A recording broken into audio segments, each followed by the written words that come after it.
What's up, Falcons Nation? It's your boy Jew coming at you guys with another edition of What's the Word, Dirty Bird. We do this every Tuesday from 11 a.m. to 12 p.m. Eastern Time. And it feels good heading into this week on a short week after the victory over our arch rival in the New Orleans Saints. We have Thursday night football. Will be another home game for our Atlanta Falcons against another division rival in the Tampa Bay Buccaneers. So this should be a very, very interesting matchup. As we know, the Buccaneers have won the division the last 3 seasons in the NFC South. So to me, they are the team to beat. And this is a crucial game because it's another NFC opponent, but definitely because it's in the NFC South. And this is a game for first place. Right now, the Buccaneers sit at 3-1. We sit at 2-2. So if we're able to win this game on Thursday night, we both would be 3-2, but we would be 2-0 in the division, which would make us first place in the NFC South. So this is a huge matchup headed into this Thursday night game. But I'm going to jump into the chat and say what's up to you guys. But as you guys come in, please hit that like button, hit that subscribe button for your boy. If you haven't already subscribed to the channel and you enjoy my content. But with that being said, I'm going to jump into the chat really quick and just say good morning to you guys. So first off, Tony Hall, first one in the chat. He says, good morning, Jew 2K. What's going on, man? I hope you having a good week so far. Bobby Boy Zone 3 says, what's good, Jew? What's going on, man? I appreciate you joining as always. And Smitty Sports Machine, what's going on? It's my boy Smitty. Y'all definitely go hit that like and subscribe button if y'all haven't already subscribed to his channel. We chopped it up about 2 weeks ago. I think it was last Monday, if I'm not mistaken. So shouts out to Smitty. Big win for us over the weekend. Sonia Howell, what's going on? I appreciate you joining me as always. Hope all is well with you. John St. Clair, what's going on, man? He says, good morning. Yeah, good morning. I hope everybody's having a blessed week so far. William Amy says we have to get pressure on Baker Mayfield. Yeah, you're already jumping right into the keys for this game. What's going on, man? And Melvin Emery says, good morning, Jew. Good morning, man. I appreciate you joining me as well. So we're going to go ahead and just jump into, you guys know how I like to do it. Just give you guys, first, I'll give you guys some Falcons news really quick, and then we're going to jump right into talking a little bit of Falcons versus Bucks and my thoughts heading into this this next matchup. But first off, Falcons news really quick. So if you guys didn't see my video yesterday, the Falcons have signed Rashaan Evans, linebacker who was with our Falcons in 2022. He was our Mike linebacker in 2022, playing under Dean Pease, and Coach Arthur Smith was the head coach at the time. So we did bring him back yesterday. And I really feel like we brought him back because we have a lot of injuries right now in the inside linebacker position. Nate Landman, as you guys know, is on IR. And then in this last game, Troy Anderson went out with an injury. I believe they said it was some type of knee injury. I don't know the severity of the injury, but with him getting injured, we definitely needed to add some depth at that linebacker position, that inside linebacker position. And I think Rashaan Evans was a great pickup. I wanted the Falcons to bring Rashaan Evans back last year, but they decided not to bring him back. But he had a really productive season, the one season that he was with our Falcons in 2022. He had 159 tackles, about 2 sacks in that season, and about 6 tackles for loss. But he was one of those guys that's a downhill type linebacker. And that's something that I really feel like could help this Atlanta Falcons team. We still have Caden Ellis, who's been playing a little bit of inside linebacker and outside linebacker as well, with him rushing the passer. But I really feel like bringing Rashaan Evans in, if we need him for a couple games to pull him up off the practice squad and activate him, I definitely feel like he would be one of those guys that's going to be able to help as far as shutting down the run, because he's a downhill thumper. That's his game. He likes to flow downhill, similar to Nate Landman, similar to Caden Ellis. He's not the best in coverage, but he is one of those guys that can make things happen.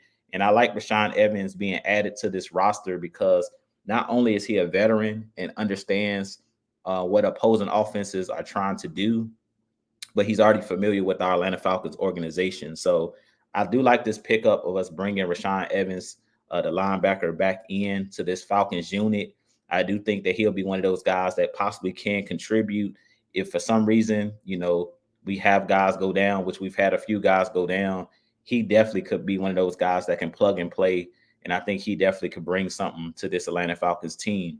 And Rashaan Evans is one of those guys that's still fairly young. I believe he's 28 years old. So he's definitely one of those guys that I think could add some value to this Atlanta Falcons team.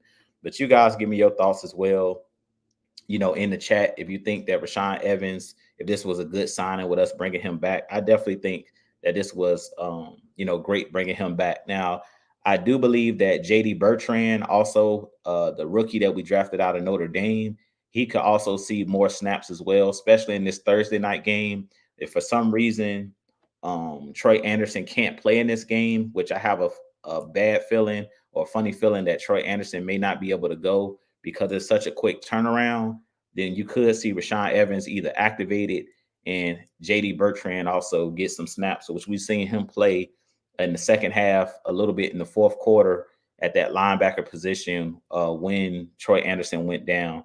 And JD Bertrand is another guy that I think is going to be a really good player. Once he fully develops, he is a rookie, but he's played a lot of special teams and he looked good during the preseason. So I definitely think that that JD Bertrand can bring something to the table for our team. And Smitty says, will Richie Grant play more in the box this week?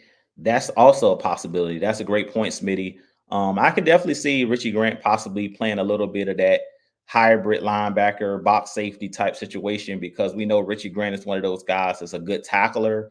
And he proved last year when he got the ability to play closer to the line of scrimmage because of his physicality, his ability to tackle in space, and his ability to cover. I definitely could see Richie Grant playing. So that's a great point as well. And especially if Rashaan Evans isn't ready to play in this first game because he's still going to need time to get acclimated.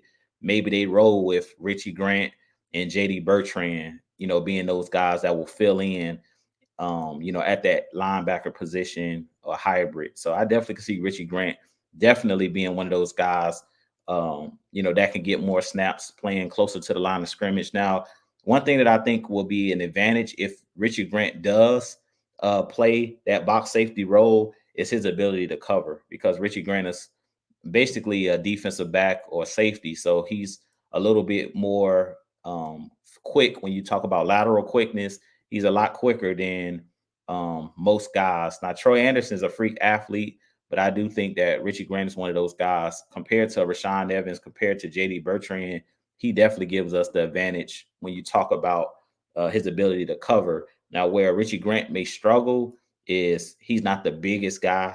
So if they run the ball directly at us, that's where he could be at a disadvantage if they try to run the ball. But good news is the Buccaneers is not a team that likes to play downhill as far as running the ball. They're a team that likes to throw the football around the yard. So great point, Smitty. I definitely think that Richie Grant could be one of those guys that plays a lot this week, especially for this particular matchup. With that being said, that's pretty much all I had for Atlanta Falcons news. We do have a couple of guys that's on the injury report right now. And also just want to bring up really quick, I did see today also in Falcons news that defensive tackle Zion Logue was signed off of our practice squad, which we picked him, I believe, in the 6th round this year, the big defensive tackle out of Georgia. He actually was poached from our roster. And I think he was signed by the Buffalo Bills, if I'm not mistaken. I think the Buffalo Bills poached him from our roster, if I'm not mistaken. So that was a move as well that I didn't see coming. But he was poached from the roster as well. So that's one thing about putting these guys on the practice squad that makes me a little bit nervous when you put guys on the practice squad is there's the opportunity where another team can go in and take guys from your practice squad and sign them. So I think it was the Bills, if I'm not mistaken. Y'all correct me if I'm wrong, but I believe it was the Buffalo Bills that poached him from the roster. And with that being said, Bobby Boy says, "Let's go unleash the dogs. We need Rook and Brandon Dorless to play." I agree. I would definitely mix and match those guys. I've been saying this for the last couple weeks. I said this last week as well.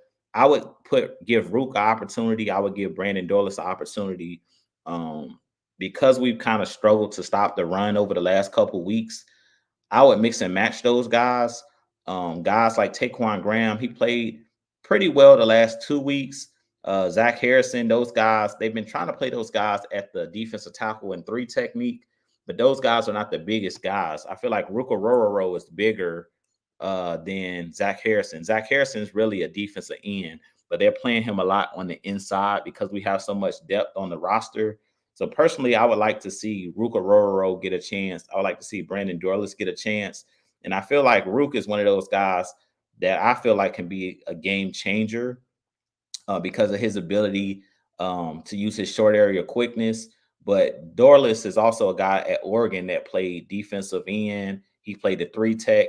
So those guys are both versatile guys. So I would give those guys an opportunity because I really wasn't impressed, especially in the first half against the Saints with our run defense. I think we can be a lot better at stopping the run. And if I can be completely honest, I really feel like where the game changed for the New Orleans Saints is when Taysom Hill got hurt. Taysom Hill was running the ball at will, and the Saints were running the ball at will before Taysom Hill got injured in that game last week.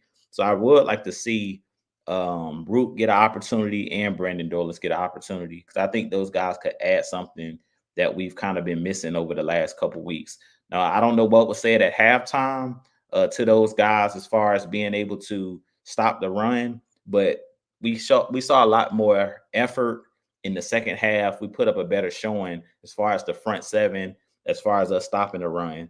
So I definitely think that we should see Ruka Worro. We should see Brandon Doyle. Let's give those guys an opportunity to show what they can actually do. But with that being said, let's go ahead and jump into Falcons versus Tampa Bay Buccaneers preview. So as I mentioned to you guys, in this matchup, I really feel like the Falcons have a really good chance of winning this game. And I really feel like because the Tampa Bay Buccaneers are a pass first team, I really feel like that caters to our Atlanta Falcons. I really feel like the teams that give us problems for the first four games are teams that have mobile quarterbacks and teams that want to run the ball downhill. The Pittsburgh Steelers, they did that in the first game where they used their quarterback to run. They ran the ball downhill at us. The Philadelphia Eagles, Jalen Hurts running the ball, Saquon Barkley running the ball downhill, and both of those teams trying to set the tone as far as allowing their offensive line and defensive line control the game.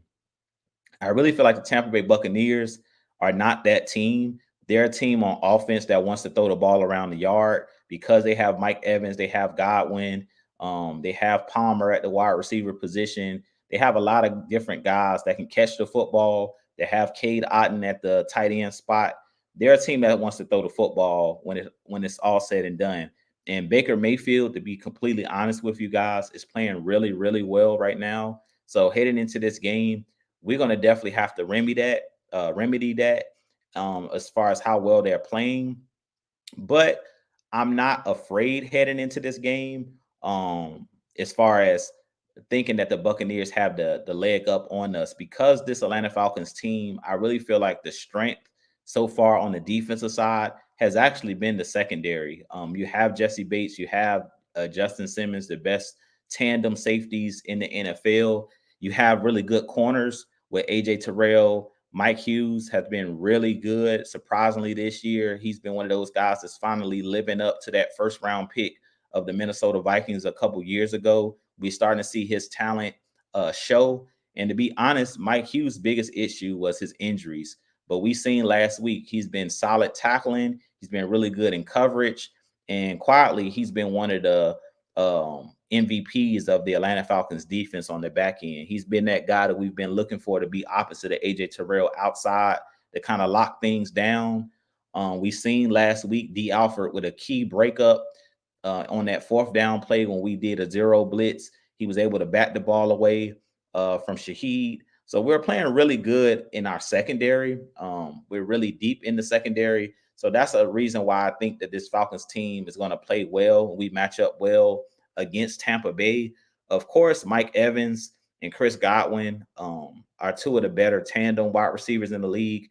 And Mike Evans has been one of the Falcons' Achilles heels over his career. He's been a guy that had over 1,000 yards receiving every single season since he's been in the NFL. He will be a first ballot Hall of Famer when it's all said and done. But I really feel like in this game, we'll be able to kind of, shut those boys out or shut those boys down. I do expect them to make plays at times, but I'm going to go back to what I said last week when it comes to Raheem Morris.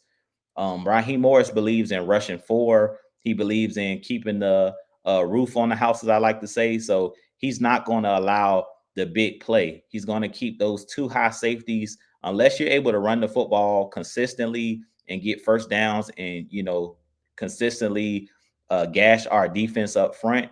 You're not going to see Raheem Morris drop that extra man in the box, so drop a safety down and play one single high safety. We don't do that a whole lot, and we've seen that last week. So I really expect in this game they're going to force Baker Mayfield to be patient and take the underneath throws and see if they can run the ball. We're going to try to force the Buccaneers to beat us by running the football and by Baker making the right plays. I really feel like they're going to try to force Baker and then making mistakes in this game and not allowing the deep shot to a Mike Evans or the deep shot to a Godwin down the field. But with that being said, I want to get back into the chat here, and then we're going to kind of talk about the matchups as I like to do as far as offense and defense and things of that nature. But I just want to make sure because I know a couple more people joined as I was talking. So Jonte Rozier says, "Do you have a Cal? Or do we have a Cal Hamilton type player that we could use to play in the box other than Grant?" No, I think Richie Grant is probably the only guy that I would consider like that box safety kind of guy that we have on this roster outside of DeMarco Hellams, but DeMarco Hellams is on IR. You guys know he got hurt in preseason. So outside of Grant and Hellams, those are the two guys that I think would be similar to like a Kyle Hamilton, guys that'll play that box safety type role. And Maurice Martin, what's going on, man? I appreciate you joining as well. Good morning. Jay Diaz says Zion had some bad reps in the preseason. It is what it is. Yeah, I mean, every player has good and bad plays, so I can agree with that. But I really feel like Zion Logue would have added just a little bit more depth on the roster. You guys know I believe you can never have enough pass rushers. You can never have enough good players on a roster. So I was kind of sad seeing him go, especially because now it's like a wasted draft pick because he was on the practice squad. That's what scares me about the practice squad is that anytime a team can sign somebody off your practice squad and there's nothing you can do about it. So, it is what it is. Good news is the Falcons is really, really deep in the trenches because we drafted Dorless, we drafted Rook, and we drafted Zion Logue. So we're pretty set at that defensive tackle position. You still got Eddie Goldman, you still got Grady Jarrett, you still got Onyemata, you still got Contavious Street. So those are 4 or 5 guys right there that can do what Zion Logue was going to do, which is be a guy that can stop the run and push the pocket. And William Amy says Raheem Morris needs to take AK and Lorenzo Carter is not getting the job done. Those guys are doing their job. AK has kind of struggled this year, and Lorenzo Carter, he's a rotational guy. I don't look at Lorenzo Carter as a premier pass rusher. He's a guy that's going to set the edge. He's a guy that's going to take some of those snaps on the outside. But I like the athleticism of AK. I like the athleticism of Lorenzo Carter. Lorenzo Carter is one of those guys that gives you all out effort on every single play. And he's just a role player. He's not a big splash type guy that's going to get you a bunch of sacks or anything like that. But I feel like Lorenzo Carter has played okay. AK has kind of disappointed, but that was the reason why I wanted the Falcons to draft a pass rusher like a Dallas Turner or like a Latu. That's why I was pushing for them to take a pass rusher in the first round because we didn't have a proven guy. Like AK hadn't proven anything, and Lorenzo Carter really hasn't proven anything as far as those guys being a premier pass rusher type guy. So I really feel like that's the reason why they went out and brought in Judon. Judon has been a revelation at that position for us. Like he's the guy right now that's that premier pass rusher where everybody has to worry, game plan for. And shouts out to Dre Murphy. He says, "Good morning, everybody. What's going on, man? I hope you're doing well, Dre. I appreciate you always joining the show as well." And let's see here.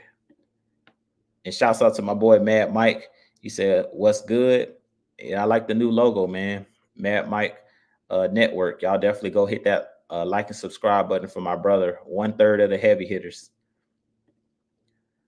And it's hard. It's the home team with Blackberry. Oh, what's going on, Blackberry? I appreciate you joining me, man. I can't read this morning. And William Mary says, "Secondary is our strength. Defensive line is our weakness."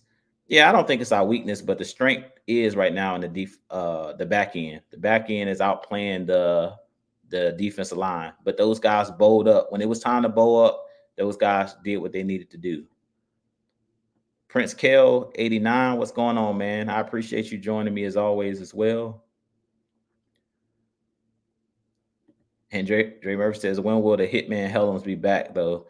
Now, I think he might be done for like a minute. I think he might not come back. If he does, I think it'll be like, I think he's out for the year. He might be out for the year or come back later in the season. I think they say that he might be done until like later in the season. If he comes back, it'll be late in the season. But he's on IR. I know that Braylon Trice is done for the year, though, because I think he had like a torn ACL or something like that. But Hitman Helms, I think he'll be back, but it'll be like later on down the road, maybe November, December type.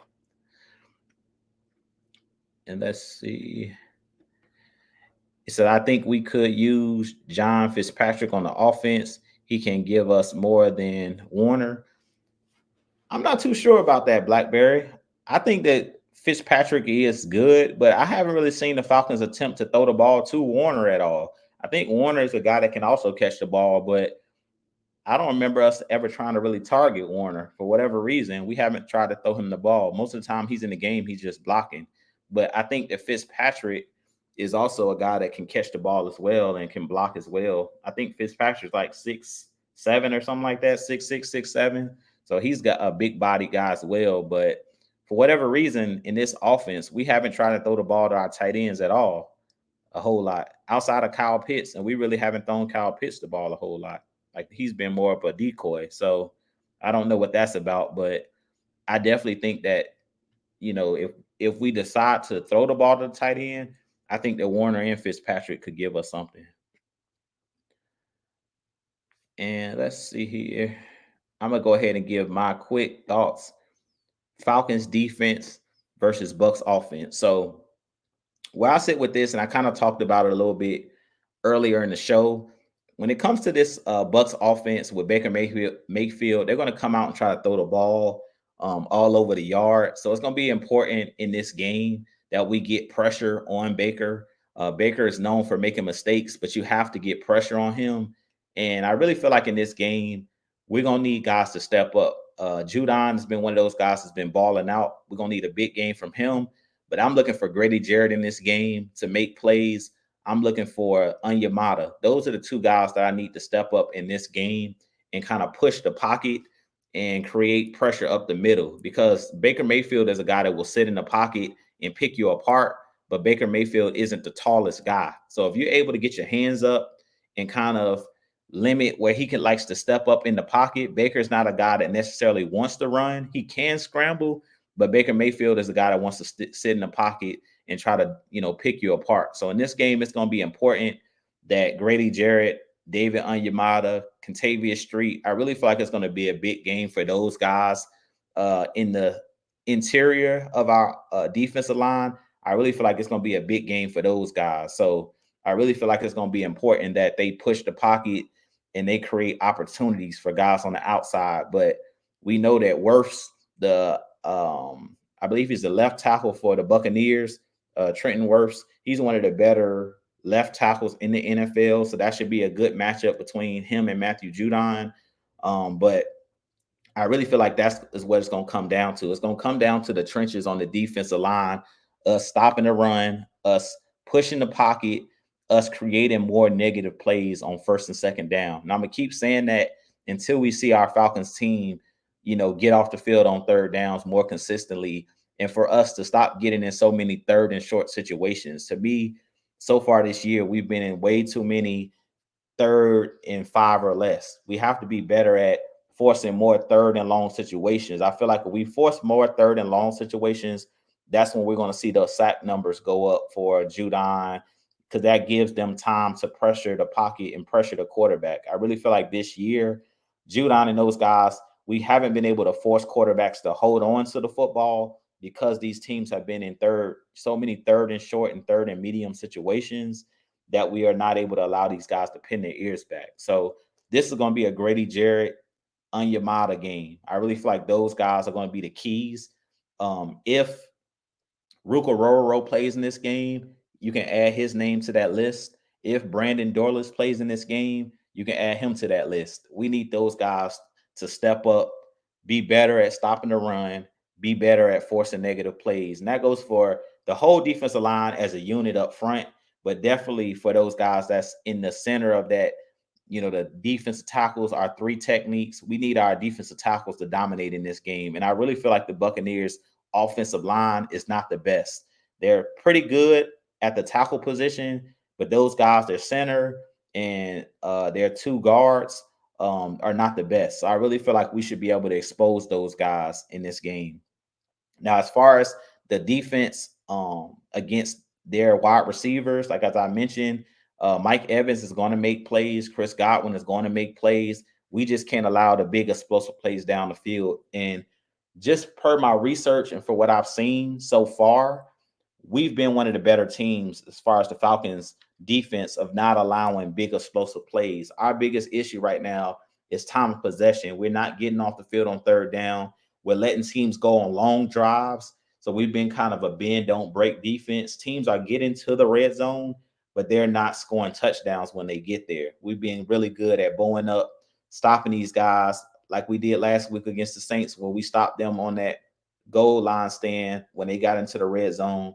When D. Alford broke up the pass, we've been really good at limiting teams to field goals. So in this game, it's going to be mainly let's stop allowing teams to even get to the red zone. Let's force teams to punt and give our offense shorter fields, because I really feel like some of the issue with the offense is that we're not doing a good job of playing complementary football. As far as a lot of the offensive drives last week, we were starting way back in our own territory. When we had the fourth down stop, we had the ball on like the 1 or 2 yard line. So you asking your offense to go 90 plus yards down the field to score a touchdown or to get points, which is ridiculous. Like, we have to be a lot better on defense of going 3 and out, making the team punt from their own territory so we can get better field position and put Kirk Cousins in this offense in more, I'll say more or better field position. To me, we've done a poor job of giving the offense, throwing the offense a bone, giving them more opportunities to get in more favorable, matchups and more favorable positions during the game. As for me, we've been starting way too far back in our own territory, way too many times this year. So I really feel like that's something that's factoring in to the offense and the struggles. But with that being said, let's talk a little bit about the Falcons offense versus the Bucks defense. So this Bucks defense isn't great in their secondary. They always have been a team that's been good in their front 7, and that's the same to go for this Bucks team. We know that their head coach over there is going to want to bring pressure. We know that Todd Bowles, that's what he likes to do. He likes to blitz. He doesn't like to allow your quarterback to get comfortable. He doesn't like your team to be able to control the trenches by running the football and things of that nature. So I really feel like in this game, it's going to be very important for us on offense, for us to get the ball out of Kirk Cousins' hands fast, and for us to set the tone as far as running the ball. This is going to be another game where you're going to have to use Tyler Algier. You're going to have to use Bijan Robinson, and we're going to have to let those guys be the tone setters in this game.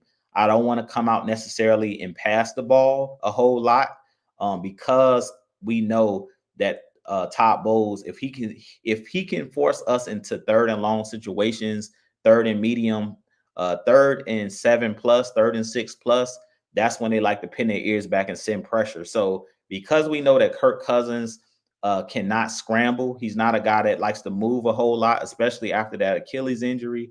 It's going to be important in this game that we run the ball with success. We set the tone up front with our offensive line of them setting the line of scrimmage. And then at that point, kill them with the play action pass. I really feel like in this game, if you can establish that run, I say it every week, that's the formula for this offense. Create, run the ball really well to create opportunities in the passing game. And I really feel like this is another game where Darnell Mooney, Drake London, Kyle Pitts, Ray McLeod, I really feel like those guys can have a big day. And I really feel like this is a game where Kirk Cousins gets his first 300-yard passing game of the season. I really feel like this is going to be a game where Kirk Cousins is going to be unleashed. And the reason I say that is the Buccaneers don't have a good secondary. Their secondary is really banged up. They're without their best secondary player in Winfield. I don't know if he'll play in this game, but he's missed the last couple games with injury. So if Antoine Winfield Jr. is not able to play in this game, I really feel like that's going to bode well for our Atlanta Falcons. And I really feel like we're going to have a big day throwing the ball. They traded away Carlton Davis, who was their number one corner over the last couple years. Now they only have Dean on the outside. Jamel Dean is their number one cornerback, but their second, third, fourth corners are not really good. Izzian is their other corner. He's really young, a guy I think in his second or third year. So they have a lot of guys that are new to the NFL. They have a lot of young guys on the back end. And I really feel like the Falcons and Kirk Cousins should be able to expose these younger cornerbacks that they have. And to me, Darnell Mooney, to me, is one of the X factors in this game, because Darnell Mooney is one of the better route runners. Both him and Drake London, I really feel like those guys can have big games in this game. As far as Kyle Pitts, I don't know what to expect out of Kyle Pitts at this point. I really feel like Kyle Pitts has been one of those guys that's like more of a decoy, because guys are just, or teams are just trying to take him out of the game. But as I mentioned, I still expect Kirk Cousins to have a big day, whether Kyle Pitts gets involved or not in the passing game. I expect Kirk Cousins, I believe he's going to throw for over 300 yards in this game, because the secondary of the Buccaneers isn't the best. So I really feel like that's going to be one of the X factors, is Kirk Cousins, recognizing that these corners are really young and they're inexperienced. And Kirk Cousins being one of those guys that's been around the league, I really feel like he's going to expose their young corners and their young secondary. So I really feel like Kirk Cousins is going to be one of the X factors come Thursday night in this game. But with that being said, you guys give me your thoughts, on this Buccaneers Falcons matchup. As I mentioned, this is for first place in the division. We can start 2-0, and this is a huge game because it's a home game for our Falcons.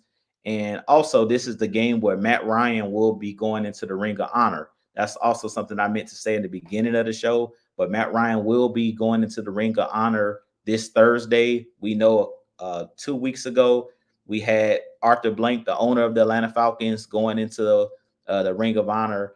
And now we arguably have the best Falcons player of all time. I really believe that Matt Ryan is the most decorated and the greatest Atlanta Falcon of all time going into the Ring of Honor. So this is definitely one of those games where we want to win this game for him. But he's definitely, to me, arguably, hands down, to me, the best Atlanta Falcons, has had the best Atlanta Falcons career, and has been the best Atlanta Falcons player of all time. So this is a game where he's going to actually go into the Ring of Honor.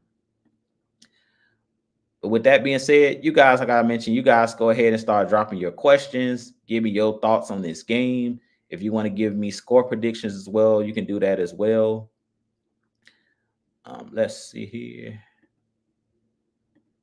And I'm going to jump into the chat and see what some of you guys have said, because I know I went on my little rant or soliloquy, as they say. Let's see. All right. So Blackberry says Jimmy Lake needs to do a lot less playing 10 yards off the ball in the slot. I get a few times a game, but not all. Yeah, I agree. I agree, Blackberry. I definitely think that we have to be better at allowing us to play bump and run. Let these guys play bump and run coverage. I agree.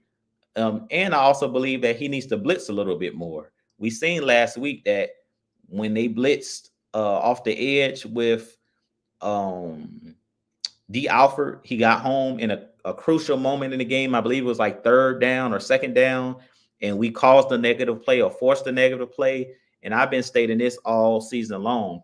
If you're not getting negative plays on first and second down, you're not stopping the run, send some blitzes. Blitz and force a negative play. Sometimes you can't just sit back and just rush forward. If you're not getting home, or sometimes you can't just have your front seven stop the run. Sometimes you have to send an extra guy to force a negative play on first down or second down. And there's nothing wrong with doing that. So I really feel like we haven't been as aggressive as I thought we would be as far as pressuring the quarterback. And Blackberry again says Zach Robinson has to be better calling plays between the goal line and 20s. I agree. Yeah, in the red zone, I definitely feel like we have to be a lot better. But I do believe that Zach Robinson is starting to find his rhythm. And I really feel like the first quarter of the season, because these guys didn't play in preseason, Zach Robinson has been experimenting. They're trying to see what works because they don't know. This their first year, this coaching staff with these players, so they don't know what these guys do best. But hopefully, after playing, these guys playing these first 4 games, hopefully they recognize guys like Tyler Algier. He's going to need the ball a little bit more because of his physicality, his ability to, set the tone as far as running the ball. Hopefully they recognize some of the routes that they've been calling for Mooney that has worked. Hopefully we continue to go to those type of plays. Hopefully the plays that they've run with Drake London, hopefully they continue to go to those plays. We've seen, that Sunday night game against the Chiefs where they run the play where it causes confusion with Bijan Robinson when they spread it the Chiefs out on that first drive on Sunday Night Football where Drake London gets the wide open touchdown. Those are plays that I would go back to in some of these games because you want to go with what works. So I really feel like a lot of this stuff that we've seen this first 4 games is just a small sample size, but I really feel like they're going to now start looking at game film from the last 4 games, see what these players do best, see what plays have worked, and then they can make those plays kind of the staples of the offense. Because early on, the first couple weeks, we really didn't have an identity of what works. I really feel like everything has been let's run these type of plays, let's see what actually works. And now that they've had this 4 game sample size, now they can kind of pick and choose what plays worked, what is going to be the foundational plays for this team. But personally, I believe that running the football, allowing the offensive line to be aggressive and play action to me is what, from what I've seen so far out of this roster, to me, those are the plays that work best. Now, one thing that I want to see a little bit more of, and I've seen that, I believe, in the Kansas City game, is I want to see a little bit more of misdirection. When we get into those pistol formations, and even when we get into the shotgun and things of that nature, I want to see some of those jet sweep motions. I want to see some of that misdirection because I really feel like misdirection helps keep the defense at bay. When you're running a lot of misdirection, because defensive players have certain assignments, it messes with their eye discipline. So it slows down that pass rush. It slows down players from flowing naturally because they can't just react. They have to kind of read what they're doing. The more you dumb the offense down, the easier you make it for the defense to kind of pin their ears back and things of that nature. So I want to see the Falcons on offense run a little bit more in mixed direction because I really feel like that helps in the running game and it helps even in the passing game because now teams have to pay attention to that window dressing and then that throws players off and usually that causes confusion on the defensive side of the ball. So that's some of the things that I would like to see us continue to improve on and see us run a little bit more of those misdirection type plays. And William Amy says Zach Robinson needs to be more balanced in game situations. Yeah, he definitely needs to be more balanced. I said this last week. on that last drive when we kicked the game winning field goal. Why not run the ball in that situation? Once you get that huge pass interference against Mooney, and you're basically a few yards out of field goal range, just run the ball. We had like 25 seconds. Run the ball because they weren't going to expect us to run the ball in that situations with no timeouts. Run the ball, get up there, snap the ball, and spike it. 9 times out of 10, if they ran that ball in that situation, you probably get at least 8 to 10 yards because the team is not going to expect you to run the ball. They were spaced all out, trying to cover the sidelines, trying not to allow any outbreaking route where our wide receivers could run out of bounds. So my biggest fear in that situation was don't throw an interception, don't get sacked, because I was really nervous about getting knocked out of field goal range at that point, because we know if pressure gets there, Kirk Cousins most likely is not going to escape pressure if you send pressure his way, because he's not that fleet of foot at this point in his career. So my biggest, fear was, please don't get sacked. Please don't get a holding call in this situation because you're trying to pass the ball deep down the field. For whatever reason, we were taking end zone shots and taking deep shots down the field when we were only a few yards out of field goal range. So those are the things that I think that Zach Robinson needs to improve on is don't get so pass happy. When you see something work, continue to go to it. But I feel like sometimes we get pass happy with Zach Robinson, and we kind of forget about guys like Bijan Robinson and Tyler Algier. We forget about allowing the offensive line to get a breather. When you keep throwing the ball, you keep your offensive line on their heels. When you run the ball, you put the defensive line on their heels, because now you're running at them instead of having your offensive line backpedaling the whole game, where they're allowing the defensive line to just pin their ears back. And because Kirk Cousins is pretty much a sitting duck, it's pretty easy. Once you get pressure is easy to cause a negative play against our Falcons at this point. So I really feel like, because Kirk Cousins isn't mobile, at this point, you want to do everything in your power to protect Kirk Cousins and allow your offensive line to be aggressive. And let's see here. And Dre Murphy says, glad to see D Offer has bounced back, has a bounce back game, aka redeem himself, because he was getting killed by Rice in that Kansas City game, though. Yeah, I think D Offer is fine. I said this previously. I don't really think D Offer even played bad in that Kansas City Chiefs game. I really feel like that was scheme and schematics. Andy Reid understands how to get his guys open. And that's what I'm trying to say about our offense. Once Zach Robinson learns how to scheme guys open, like Kyle Pitts and stuff like that, I think that we'll see, the best out of this offense. But again, I'm going to continue to preach patience. And allow these guys to develop. I really feel like these guys just need time to develop. That's the biggest issue. We're still first year coach with Raheem Morris as our head coach. This is his first year as our head coach. This is Zach Robinson's first time as an offensive coordinator. So he's only 4 games deep. He's never called plays. So as much as we kind of like harping on Zach Robinson has to be better, he's a first year play caller. So at the end of the day, what I'm watching, and I said this from the very first game after we lost to Pittsburgh, I want to see if these coaches make adjustments, or are we seeing the same mistakes over and over and over again? And from what I've seen from out of Zach Robinson, what I've seen from Jimmy Lake, these guys are not making the same mistakes over and over again, week in and week out. So that means that we are in good hands. If these guys are going back and making the necessary adjustments where they see, okay, I did this in week 1, it didn't work. Similar to what we've seen with Zach Robinson, the first week we was strictly in the pistol. He's seen that was not good. Kirk Cousins was not in any type of rhythm. He looked out of sorts. So what did they do? He went back game 2 against Kansas City Chiefs. You seen Kirk Cousins under center where he was comfortable. You seen him play action pass. You seen him doing things that made him, a little bit more comfortable, which that's what good coaches do. Good coaches put their players in positions to succeed. And that's what we're seeing with this coaching staff. Once they've seen something that hasn't worked, they're not sticking with what is not working. They're making the proper adjustments. Same thing I said with Jimmy Lake after this last game. On that 4th down, that key 4th down where you had the pass breakup by D. Alford against Shaheed, on that 4th down, what did you do? In the first couple weeks, we sat back and allowed teams to drive down the field, pick us apart. We played off with our corners.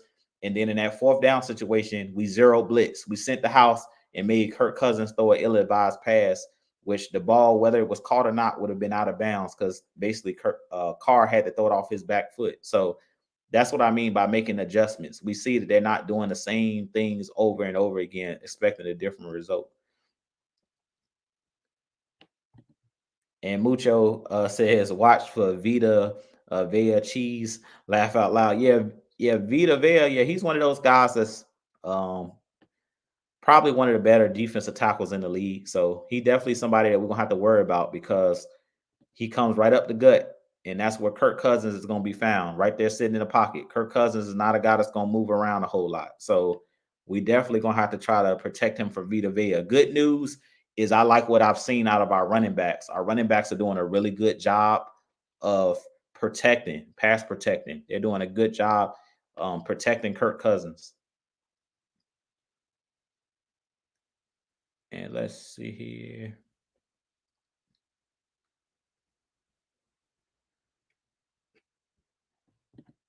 And Real Talk Perez says false. What you saying false about, Real Talk Perez?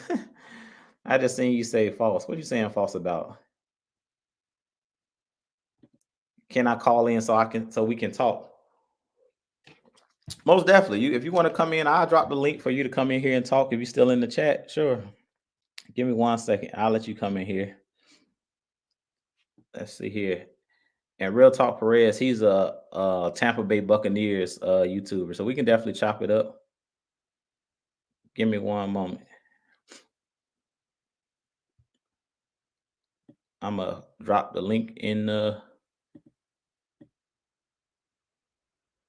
gonna drop it so you can come in here.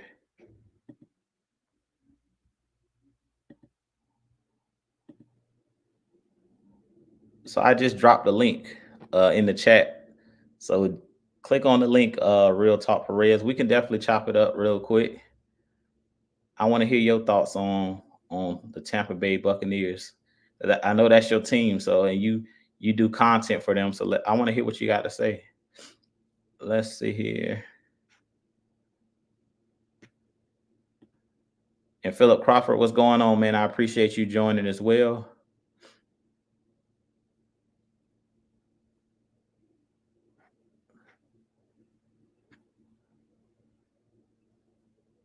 Okay, I see him in the back. Give me 1 second. I'll add you in. What's up, man? I'm at work. Give me 5 minutes. Let me just finish loading this truck real quick. Nah, you good, man. Let me know when you're ready. All right, yeah, man. So before he jump in here, I want to go ahead and continue to get you guys thoughts as well. So let's see. Dre says Ty Bowes likes and loves to blitz a lot. So Captain Kirk 2 Chainz Cousins need to get the ball out quick. Now all of them scream the plays Zach likes and loves to call will work this game. Facts. That's a good point, Dre Murphy. Yeah, we know that the blitz is coming. Todd Bowles is going to blitz. That if you can bet your bottom dollar on that, that's what he does. He believes in bringing pressure. And to be honest, I like coaches that are extremely aggressive. That's one thing that I like about Todd Bowles is Todd Bowles is not going to try to change his, as they say with a zebra, he's not going to try to change his stripes. That's what Todd Bowles does. He blitzes the quarterback, brings pressure. And that's smart, to be honest. I wouldn't expect my corners to hold up, not in today's NFL consistently. I would bring pressure. Let's see. And Jonte Rozier says, Jew, how many sacks do we think we get this game? That's a good question. I'm not to be honest, I'm not too sure. It just depends.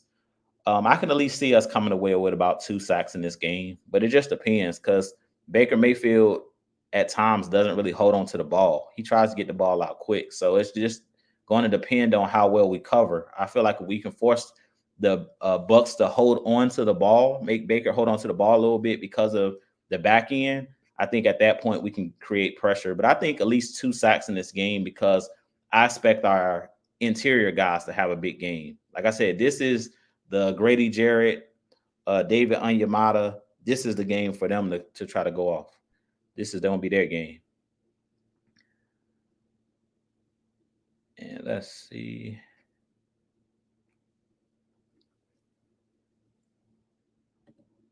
And Blackberry said it right here. A little more air on one of those posts to Mooney, though. We getting 6. Yeah, I agree. That last one that he had, we had a chance to score a touchdown. Even though I was freaking out because I was like, why are we trying to throw the ball and score a touchdown in this situation when we only down by 2 or down by 1? I think it was either down by 1 or down by 2 at the time. No, we were down by 1. So I was like, why are we trying to take an end zone shot? I mean, I get it, but we almost threw an interception too because he didn't have enough air under the ball. And there you go right there. Matt Mike says patience, new scheme, and players. Yeah, exactly. All 3 of those things. Chemistry. At the end of the day, this team needs time to build chemistry. That's why I'm not freaking out.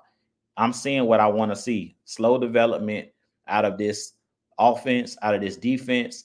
As I mentioned, Zach Robinson is a first-time play caller. So it's going to take time for these guys to continue to develop and things of that nature and to build that chemistry. They didn't play in the preseason, so it's going to take time.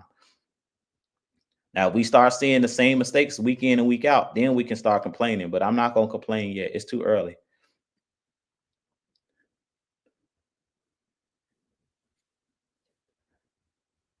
And I talked a little bit about this earlier, Dre. He says, what do you think about them bringing back Rashaan Evans? Do you see them bringing him off the practice squad for this game, though? I don't think he comes off the practice squad for this game, unless Troy Anderson just is like can't go, which I don't think Troy Anderson will play. But you still have JD Bertrand. You probably move Evans up just to have an extra linebacker. But early in the show, Smitty talked about us bringing in Richie Grant to play the box safety role, so I can see that happening as well. And Dre says, what happened to T1000? What's up, man? Let me see. I said, give me 2 more minutes. I'm almost done. Oh, okay. Let's see. He says, what happened to T1000? Yeah, he hurt his knee, I think. They didn't say, Dre, what exactly happened to him, but they said he hurt his knee. So, and I see you in the back too, William. Once I talk to once I chop it up with Real Talk Perez, then I'll let you in. Let's see.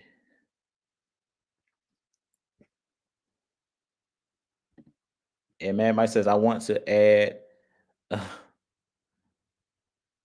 So you say you want to add Ken to the booth with Zach Robinson, so he's not alone in the booth. There's a veteran play caller with him. He's being coached as well. Oh, okay. So he has somebody up in the booth with him. Are you saying you want to add somebody into the booth with him? I can definitely see them doing that, though. I mean, at the end of the day, I think Zach's doing a good job. Like I said, Zach's doing a good job. I wouldn't mind, it's always good to have mentors and have other guys help you, but Zach Robinson's doing a good job. And I'm sure he's talking with Raheem Morris. He's talking to these guys. They have meetings throughout the week. So, and they talk at halftime. So these guys are talking and they're making adjustments on the fly, which you got to do in these games. Oh, okay. There you go. So he says Ken is with him. He's not alone. Exactly. That's what I want to see. He shouldn't be alone. Like I said, these guys are collaborative. And another thing is, I think a lot of people are getting mixed up. Raheem Morris is another guy that I think is in the background. He's not calling plays, but he is a guy that understands offense. That's why he was under Sean McVay in with the Rams. That's why he was our pass game coordinator and Raheem Morris when he was with the Dan Quinn. So this is nothing new. You ready? Real talk? Yeah. Yeah. All right, man. Go ahead, man. Give me your thoughts on this game, man. So first off, respect for having me on. One, two, you're preaching a lot about patience, which when I started trying to do this stuff, that's what I was trying to preach a lot to my fan base, and you're a lot better at delivering that message. So shout out to you for that. But I wanted to speak on, well, there's a few things. One of them, the biggest one that I felt like was false was the secondary situation. Um, Okay. Carlton Davis was our best corner. Zion is better than Carlton Davis. I know you guys probably don't believe it. You won't believe it till you see it, but he's easily the better corner. He showed he was the better corner last year. He was never a starter, but he pretty much started all year because half of the season Jamal Dean was hurt, and he played for Jamal Dean, and then the other half,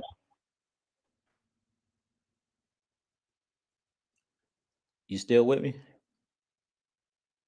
game was the Lions game, and say that he didn't play good in the Lions game, but he wasn't playing. He was playing a lot of safety, a lot of nickel, um, because they were trying to find a way to get him on the field. And usually, when you're in a top bowl scheme, if you're not playing your position, it's a little bit more difficult because the top bowl scheme is not easy. Uh, but yeah, long story short is he is our number one corner. That's not Jamal Dean. Jamal Dean is still the number two corner. Um, our So secondary is Dean is better. y'all number two corner. Dean Yeah, is y'all Dean number is our two number corner. two corner. Yes. So Okay. our secondary is better. Now I will say this: a lot of times our secondary doesn't get respect because of the yards. Right? People look at the yards and they think, okay, they're giving up a lot. The corners are not good. Whatever, whatever. That's not the case. What people don't understand is Todd Bowles doesn't play defense like, okay, we don't want you to get in yards. We don't want you to get a first down. That's not necessarily how we play defense. The way we play defense is we set your quarterback up. We try to see what your quarterback is good at, and you're trying to take it away. And that makes you allows you to get yards somewhere else, or then so be it. Doesn't matter. The point is you Real have to talk, you be breaking up, bro. You breaking up, bro. okay. Yeah, I'm kind of in some rough area. Um, yeah, give me a couple of minutes, and I'll be out for just a moment. Okay. Is that okay? Jump back. Yeah, jump All back right, in, bro. I'll jump back. Jump back in when your connection better, so I can hear you. All right. All right, man.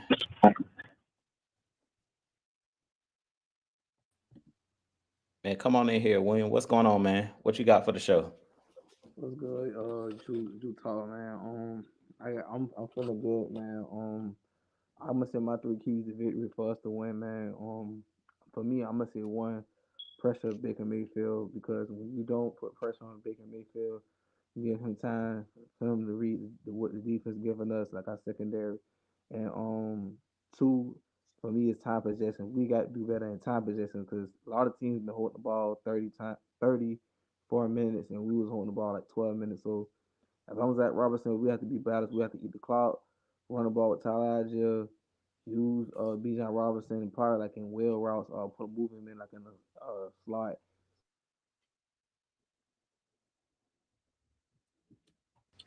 I'm sorry, brother. Somebody called me. No, you all right? I hate that. My bad. The play call got to be better. We have to be more balanced, and I see defense, man. We just got to put the safety on top on Mike Evans. I say Justin Simmons and Justin Bates should be like on Chris Godwin's any slant or comebacks or curl routes. I just feel like for us overall, our defense is good, but we have to put pressure. I need AK Lorenzo Carter and them good dudes to step up because I think Brandon Dorless and the rest of them Root Aurora should start, man. That's my that's all I got to say. Yeah, I mean, I agree with you. I think the guy that I'm looking at that's been stepping up to me, and I think that he should get more snaps, but they've been playing a rotation on the outside, is James Smith Williams. I think he's been doing a really, really good job. He's not a guy that you're gonna like notice unless you watch film or you actually are paying attention to the trenches during the game. But to me, he does a good job of setting the edge in the run game, and he does a good job of playing with that high motor.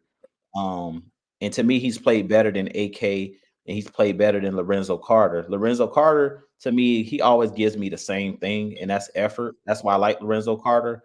But I think that um, James Smith Williams may be a better player, all around player, as far as his ability to stop the run, his ability to set the edge, because Lorenzo Carter is not the biggest guy.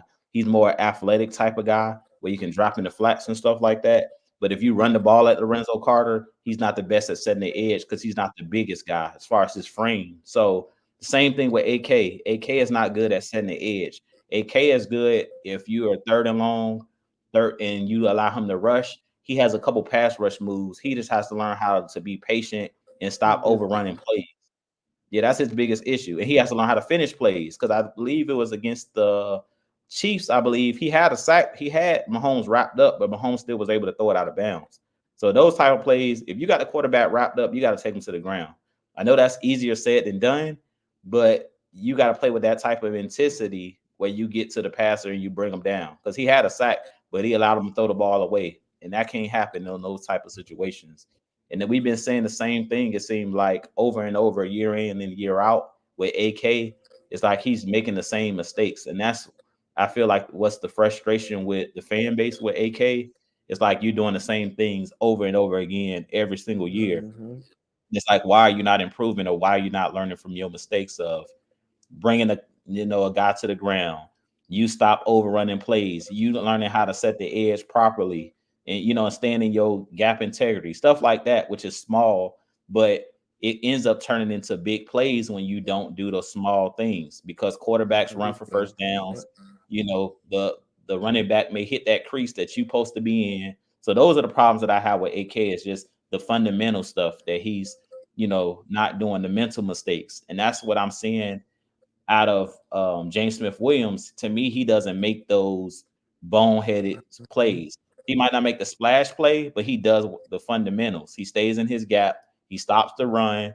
If the quarterback is near him, he stays in his lane. So I really feel like we're gonna probably start seeing AK get some of his snaps taken by James Smith Williams. I wouldn't be surprised if you start seeing more James Smith Williams over AK.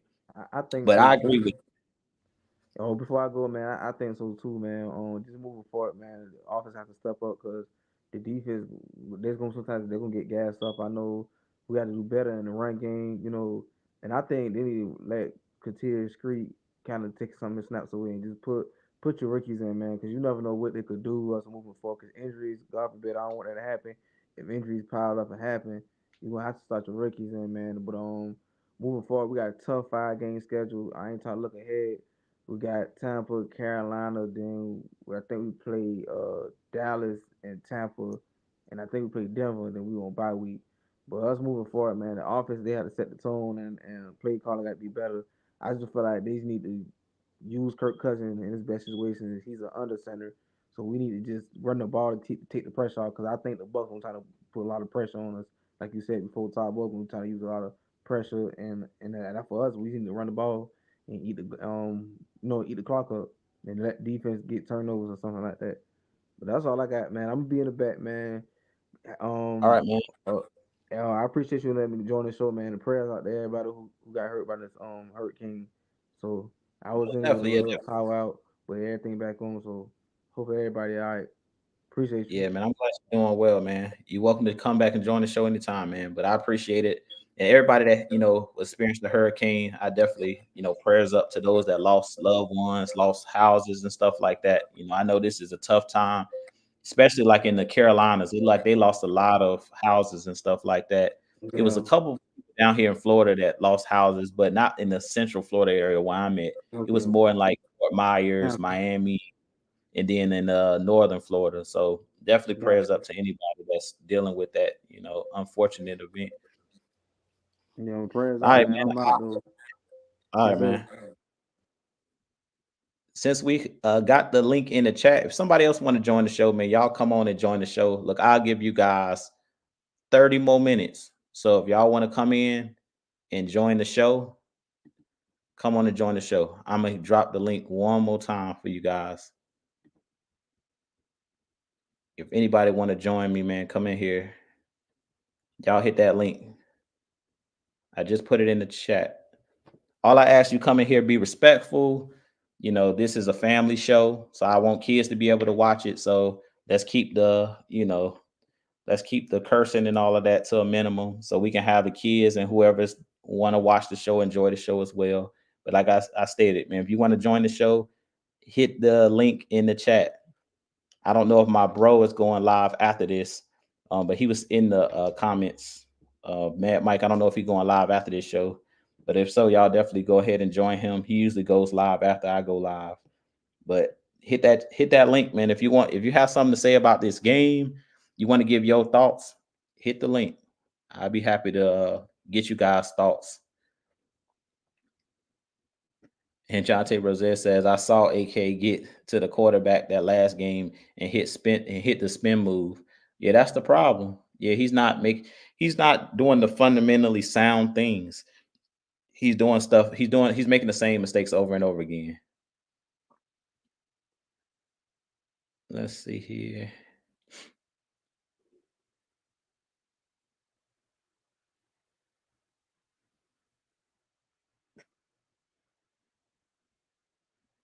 Okay, so Mike says I won't have a video coming afterwards. Okay.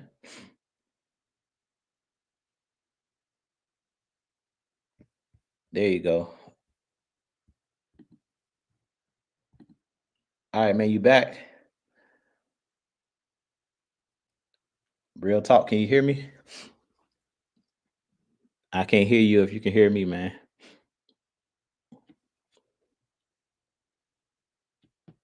And Falcons for Life said, I know it's Bucks week, but do we think Panthers will give us problems also? I mean, every team you got to prepare for. We know, especially we know teams in the division. Any team in the division, you gotta prepare. So we're not gonna look ahead, but I definitely think the Carolina, every team you got to give they respects. They get paid too, but especially these division rivals. We know that you throw records out the window when it comes to these division games.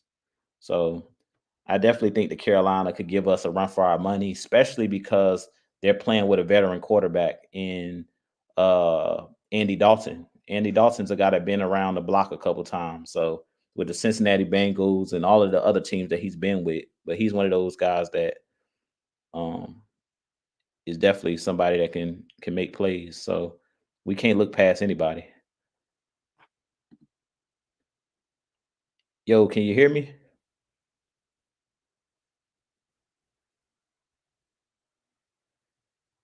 Yeah, I think something going on. Real talk. I can't hear you, man. It may be your connection where you at.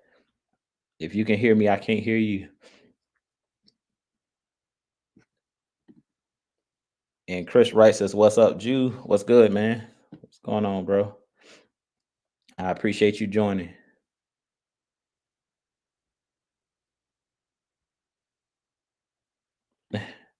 Falcons for Life says, "Imagine going 4-2. It could happen.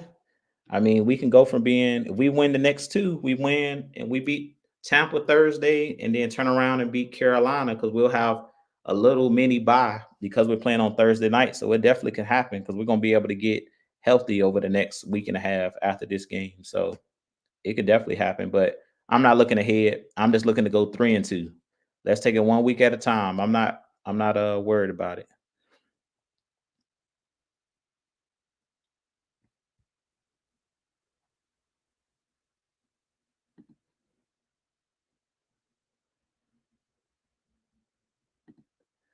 And Terry Mitchell says Falcons just have to put on their big boy pants.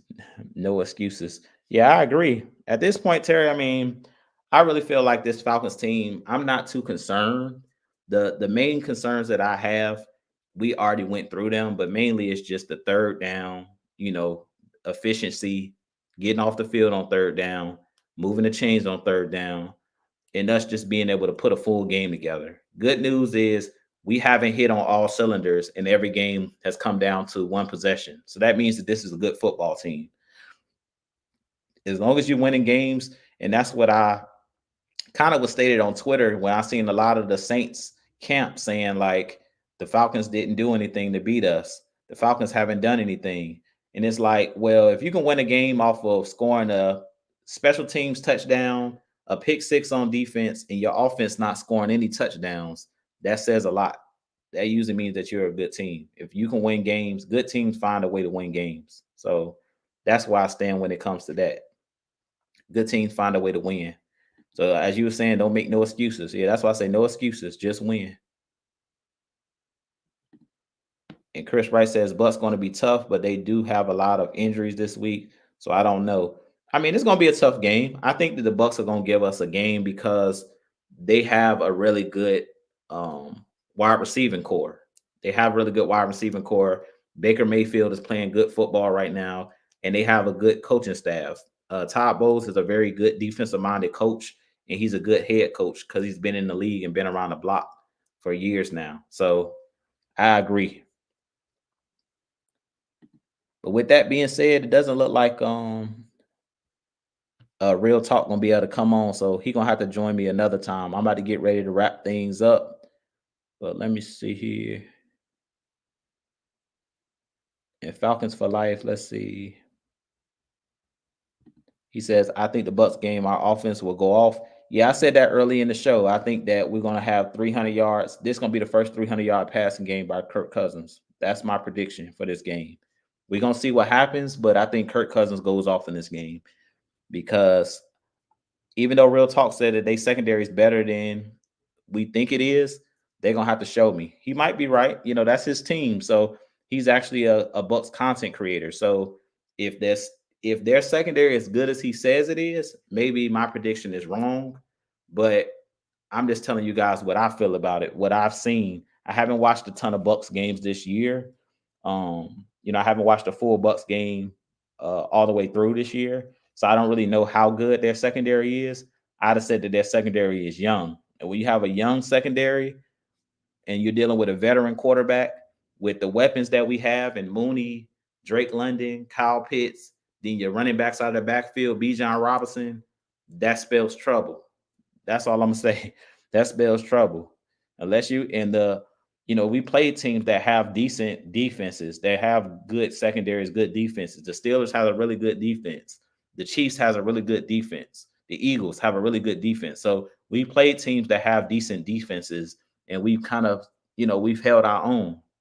The Saints, they have a good defense. So that doesn't scare me. I really feel like the strength of the Bucks team, just in general, is not their defense, it's their offense. Their wide receivers and their skill position guys. That's the strength of their team, not the defense. It used to be their defense, but I'm not buying that it's the strength of their team anymore.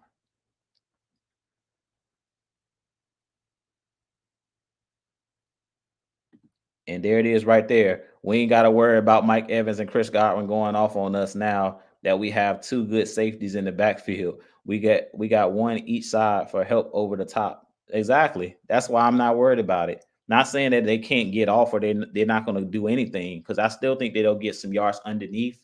But those shots that we've seen in the past where Evans just goes over the top and makes those 60-yard catches down the field, I'm not buying that. I don't think that happens in this game. I really don't see that happening because Raheem Morris and Jimmy Lake, the way that they construct this defense is, as I always say, is to keep the roof on the house. Meaning, we're not going to allow you to take deep shots down the field consistently and win. That's not what we're going to allow. Big chunk plays.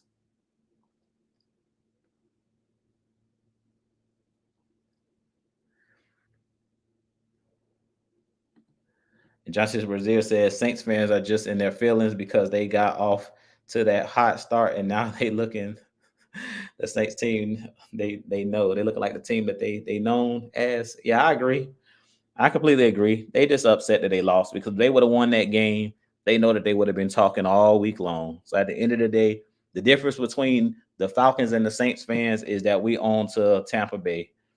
At the end of the day, they just didn't want to give credit where credit was due. We took that game away from them. They didn't give us the game. We took it.